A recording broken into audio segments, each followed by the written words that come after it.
mga welga ng ating mga kababayang mga tsuper, makakausap po natin. Tanungin natin kung ano yung kanilang opinion, no? At reaksyon sa pagtitigil pasada nga ng mga tsuper ng mga jeep. Sa pamamagitan po ni Ginoong Ira Panganiban, siya po ang lead convener ng Coalition of Filipino Commuters. Good morning po Kuya Ira, si Xander po ito at si Angel. Morning po. Hello Xander, hello Angel, good morning. Good morning sa mga nakikinig sa inyo. Ayan. At si Sir Ira po ay kasamahan din po natin sa pamamahayag, isa rin pong kolumnista, no, at automobile enthusiast. Yan. Opo. Sir Ira, unang tanong, opo, bilang grupo po ng mga commuter, ano ho ang say ninyo dito ho sa pagtitigil pasada ng mga kababayan po nating mga tsuper at mga operator? Partikular po, ngayon po yung unang araw ng sa Manibela eh.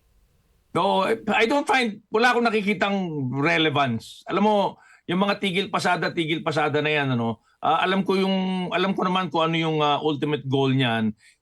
Pressure play yan eh. It's to pressure the government or the administration or any regulatory body na sumunod dun sa kanilang mga demands. Pero ang currency niyan is perwisyo eh. Ang ginagawa nila, pineperwisyo nila yung masang Pilipino, especially yung mga pasahero, na kumampi sa kanila, which is negative, which is the opposite yung effect eh. Kasi kung mapapansin ninyo, imbes na matuwa sa kanila yung mga pasahero dahil nagtitigil pasada sila, lalong nabubuisit kaming mga pasahero dahil kami yung napeperwisyo. Kami yung mga nais lang pumunta sa trabaho, nais lang makagalaw, nais lang magawa yung kinakailangan namin gawin. Pero dahil yung mga tigil pasada nila, ginagawa nila, inaantala yung mga mas importanteng bagay na kailangan magawa ng isang pasahero dahil lang sa mga demands nila na minsan hindi na natin maintindihan kung logical ba, kung tama ba, kung pinag-aralan ba, o gusto lang nilang masunod sila. Kanina nga Sir Ira, no, yung sitter po ng ating reporter na si Chelsea, dyan po sa bahagi ng Philcoa. Ang sabi nga niya parang 1 hanggang 3 oras nag-intay yung ating mga commuters, yung ating mga mananakay at una-unahan, agaw-agawan pa para po sila makasakay sa jeep para po sa kanilang pagpasok sa trabaho. Ang tanong ko sa kanila is ano ang purpose nyo? Ang purpose nyo ba ay makatulong o makaperwisyo? Kasi ang tagal-tagal na nito palagi na lang. Every time na may kailangan sila sa pamahalaan, tigil pasada. Ang nakikita natin ngayon, there is only a certain group. May isang grupo lang naman o isa o dalawang grupo na patuloy na ginagamit itong modality na ito to pressure regulators and government. Pero yung iba yung hindi naman eh. Marami dyan. Yung tinatawag nating Magnificent Seven. Group of Seven. Hindi naman sumasali yung mga yan eh. Bakit? Kasi naiintindihan nila na nagiging perwisyo na sila sa taong bayan. Palagi namin sinasabi, and I think dapat maintindihan ng taong bayan to, sa isang sasakyan, ilan ang driver, ilan ang pasahero. Ang jeep, ilan ang driver? 1. Ilan ang pasahero? 16. Pag nagtigil pasada sila, ilan ang napeperwisyo? 16 sa bawat isang jeep. Ito ang pinakamasakit niyan. Sa tuwing magtitigil pasada kayo, akala nyo ba hindi napeperwisyo yung anak ninyo, yung asawa ninyo, yung pinsan ninyo, yung uncle ninyo, yung tatay ninyo, yung nanay ninyo, na kailangang sumakay ng public transportation na itinigil ninyo? Pero Sir Ira, hindi ba tama yung ginagawa nila? Kasi of course, sila yung naglalabas lamang ng saloobin kasi sinasabi nga na kung mananahimik lamang sila, paano ito aksyonan ng ating pamahalaan? Well, they can do, alam mo, pwede namang magpetisyon, pwede namang gumawa ng maayos na aksyon. Alam nyo, pwede naman tayong, sabi nga, pwede naman tayong mag-picket pwede naman tayong mag-mass action, pwede naman tayong manawagan, pwede naman tayong mag-file ng mga maayos na petisyon sa mga kinauukulang mga ahensya, di ba? There are other means and there are other ways of sending our concerns to the concerned agencies nang hindi mo pineperwisyo yung kapwa mo. Yun yung point namin Ang nangyayari is hindi ako makapagtrabaho. Bakit? Kasi gustong kumita ng mas malaki nung mga driver. Ito ang tanong. Pag kumita sila ng mas malaki, halimbawa, ipinananawagan nila taas pasahe. Pag nanawagan sila ng taas pasahe, pineperwisyo na nila ako dahil hindi sila tumakbo pagka napagbigyan pa sila, perwisyo pa rin ako na pasahero dahil sa akin sisingilin yung taas pasahe. Sa tingin ninyo dapat ko ikatuwa yung dalawang bagay na yon? Paano po, Sir Ira, yung point of view naman nung mga nagsasabi po na ito lang kasi yung pwede nilang magawa bilang mga maliliit na tao, yung kanilang freedom of expression. Yung bang lalabas sila, magsasagawa ng program? Alam nyo ano yan eh. Yan yung concept ng kawawa naman ako. Api kami. Hindi ba marami sila? Hindi ba isang organisasyon sila? Hindi ba meron silang congressional representation? Sila nga may congressional representation eh. Yung pasahero wala.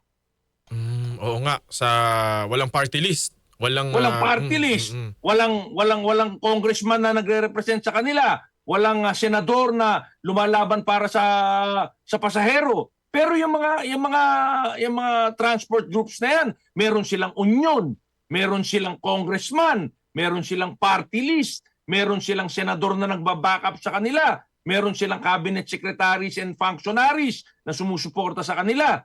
So, paano mo sasabihin sa akin na maliit lang sila at wala silang boses? So Sir Ira, paano po sa tingin ninyo dapat balansehin ang karapatan ng ating mga transport group at ang kapakanan naman ng mga commuters? Well, for one, tigil pasada is not the solution because hindi sila binibigyan ng popularidad sa masa ng kanilang ginagawa. Instead, naiinis sa kanila yung masa, yung taong bayan, no? Number two, mas maraming maaaring gawin. Pwede naman nilang i-pressure yung kanilang mga congressional representatives. Bakit hindi nila pagalawin yung party list nila? Bakit hindi nila pagalawin yung congressman nila? Bakit hindi nila pagalawin yung kanilang mga senador at mga kanilang mga government officials who are backing them up para tulungan sila? Number three, ang palagi na lang nilang sinasabi is kailangan tulungan nyo kami, kailangan bigyan nyo kami ng suporta, bakit yung pasahero ba nanghihingi ng suporta? Bakit kami ba binibigyan ng suporta? Binigyan nyo ba kami ng pamasahe namin? Binibigyan sila ng 5,000 piso para magpagasolina. Kami, binibigyan ba kami ng 2 piso para magpamasahe bilang pasahero? I mean, I'm asking real life, real talk. Totohanan to, harapan. Tinatanong ko sa'yo, Sander, tinatanong ko si Angel. Ikaw ba pag namamasahe ka, and I'm sure nagpapamasahe kayo, and I'm sure nagko-commuter kayo, Opo. nag-jeep kayo, nagbubus kayo, kayo ba nakatanggap na kahit piso man lang na suporta sa gobyerno para matulungan kayo sa pamasahe ninyo? Wala Yan, po. wala. Actually, yung mga Singgong driver, duling. Wala. Ilang beses nang binigyan ng 5,000, 10,000, 3,000. Fuel subsidy. Tapos sila pa ngayon ang may malakas ang loob na mag-rally at perwisyohin tayo ng mga pasahero. May mali yata dun sa sistemang yun. So sa inyo pong palagay, sapat na po yung tulong na ibinigay po ng pamahalaan para po ang ating mga tsuper ay medyo kumalma na?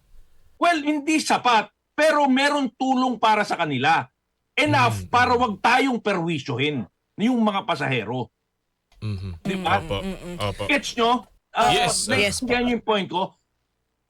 Hindi naman walang ibinibigay sa kanila eh. Ang punto ron is, gusto nila na mas malaki pa. Kaya ang ginagawa nila, piniperwisyo nila yung mas maraming tao na dependent sa kanila. Hindi ba parang may mali doon? Opo. Paano po yan, Sir Ira? Hanggang 3 araw 3 daw po days. itong ihasagawang tigil pasada ng ilang transport groups. Yan nga eh. Yun yung sinasabi namin. Alam mo, isa sa mga advocacies ko is, number one, igawan ng mas maayos na public transport system ang Pilipinas kasi masyado tayo nakadepende sa jeep, sa bus, 'di ba? Sa mga ganyan na walang magawa ang pasahero. Pero kung halimbawa, i-improve natin yung tren, Yan. 'di ba? Gagawin nating government operated ang bus transport system. 'Di ba? Gagawin natin na imbes na boundary system, swelduhan na, empleyado na ang mga bus driver para hindi na sila nagrereklamo na kailangan nilang maghabol ng a certain amount of money every day. 'Di ba? Because meron na silang fixed salary.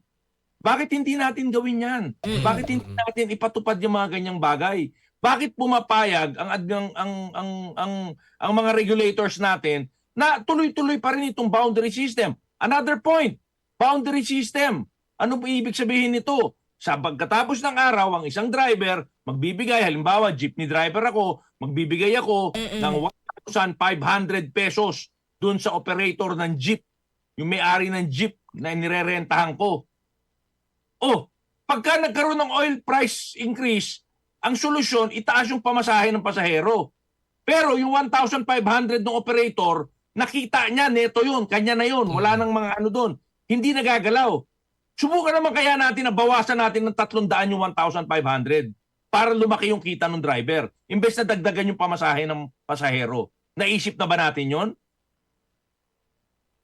Wala. Hindi yun part ng ng ng program solusyon. Hindi Oo. siya binibigay Oh, pero to be honest, yung 1,500 pesos per unit na boundary, neto na yun. Kita na nila yun. Correct. Di ba? Oo. Sa bulsa na nila yun. Magsasakripisyo lang sila ng konti. Bawasan nila ng 200 para lumaki ng 200 piso yung kikitain ng driver nila imbes na kukunin sa pasahero.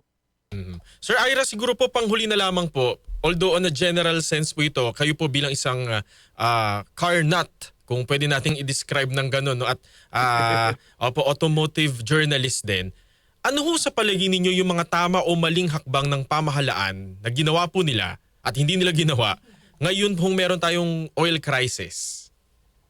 Well, for one, ako I'm not a heavy believer in ayuda. Hindi ako naniniwala diyan sa ayuda eh. Yung nag-aayuda ka. I think that's one of the wrong steps na ginawa ng pamahalaan, Ako, I believe what should have been done is yung ayuda, magkano inilagay nila, magkano ang budget natin, 500 billion, 700 billion pesos. Eh kung ibinili mo na lang kaya ng gasolina yon, binili mo na lang ng crudo yon, di ba? Tapos Yes, ibinigay mo halimbawa sa isang oil company, sabihin natin kay Petron. O Petron, ito ang 500 billion pesos worth of diesel. O, ikaw ngayon ang mag-distribute sa mga driver. Maningil ka na lang ng operational cost mo. Halimbawa, 15 pesos kada litro. Di ba? The rest libre na. Kasi imbes na mag-aayuda ako, di ba, ililibre ko na lang yung gasolina. Right. Ganyan ginagawa sa ibang bansa, Sir Ira, di ba? Yes! Parang hindi ginagawa sa ibang bansa yan. targeted ang pagbibigay ng ayuda. Yes, targeted. Targeted. Government ang gumawa, di ba, sila ang nagdi-distribute. Yun nga yung sinasabi ko nung araw, noong 1987, tinanggal natin yung Oil Price Stabilization Fund, diniregulate natin yung oil industry. Anong ginawa niyan? Number one, nawalan tayo ng kapangyarihan para i-regulate at i-control ang presyo ng produktong petrolyo. Number two, nawalan tayo ng refineries, nawalan tayo ng oil company na po pwede nating paglagakan ng mga produktong petrolyo na siyang pagkukunan ng mga motorista ng mas mura kasi doon na ikakarga ng pamahalaan yung subsidy para sa produktong petrolyo kapag sumabog yung presyo ng produktong petrolyo. Nangyari na yun noong 1973.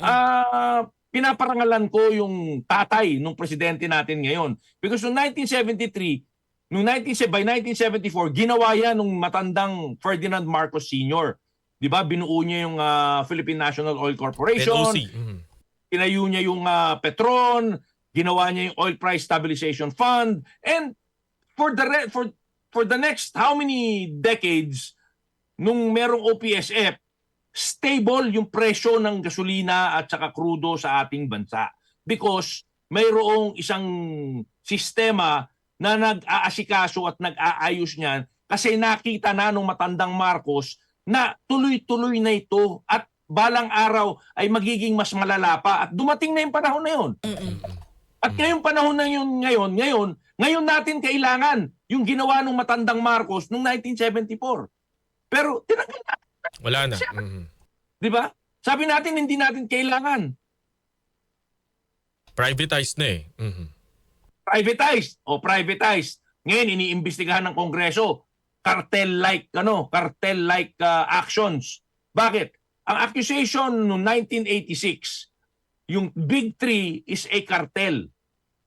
O ngayon, sinasabi nila hindi lang Big Three, Big 25 na yata. Oo, kasi iba-ibang mga... 25. Iba na eh. Oh. Dumami Pero na. tuwing Martes, pareho yung taas ng presyo. Correct. ng- At sabay-sabay ng petrolyo. sila.